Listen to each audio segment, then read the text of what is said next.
Olá, sou Francisco Xavier Parense Coelho Simões.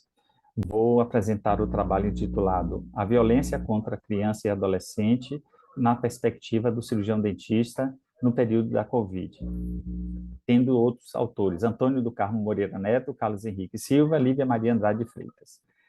Para Deslande Gomes Silva, em 2000, a violência é considerada um problema de saúde pública e na região orofacial e do pescoço são as zonas mais afetadas. Portanto, é fundamental que o cirurgião dentista esteja capacitado para diagnosticar e notificar essas ocorrências. Para esses autores, em 2003, a identificação por parte do cirurgião dentista do caso de agressão contra criança e adolescente está muito baixo do que o esperado. Isso pode estar relacionado pela pouca informação obtida durante o curso de graduação. O objetivo desse trabalho, então, foi investigar a percepção e o conhecimento do cirurgião dentista que atua nas unidades de saúde e hospitais do estado da Bahia sobre a violência praticada contra criança e adolescente e, possivelmente, de casos durante a pandemia. É um trabalho quantitativo e transversal e foi realizado mediante questionário online autoadministrativo. Vale ressaltar que esse trabalho foi aprovado pelo Comitê de Ética.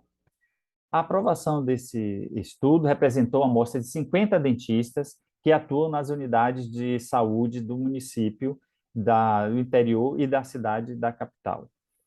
Esse é o questionário que foi utilizado, com todas as informações e perguntas provenientes e necessárias para o estudo.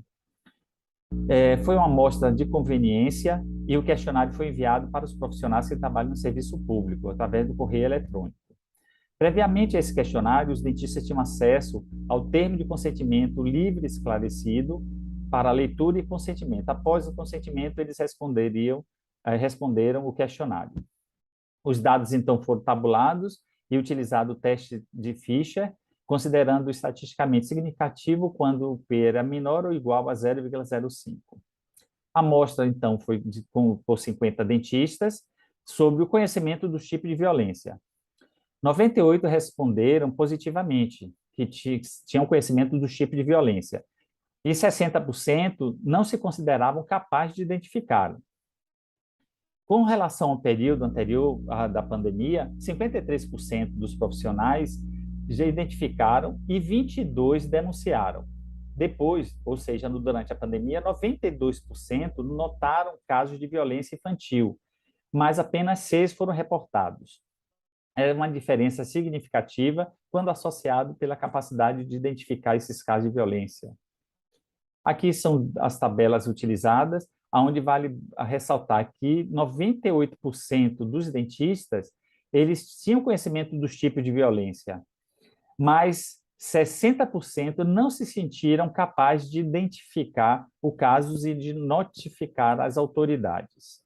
Os tipos de violências mais comuns foram negligência e abandono, violência física e violência psicológica.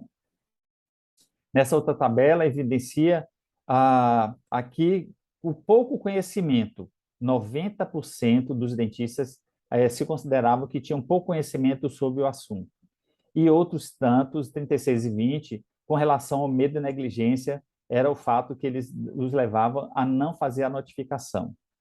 Esse gráfico mostra que antes da pandemia, tinha mais de 50% relataram que identificavam algum tipo de traço de violência, mas menos da metade fizeram a notificação. Já durante a pandemia, mais de 90% tinham a identificação de algum traço de violência, mas bem menos de 10% fizeram a notificação.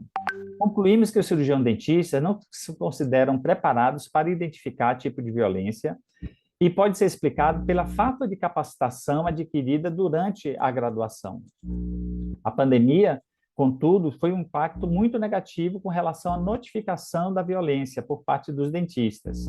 Então, há redução muito grande da denúncia da violência.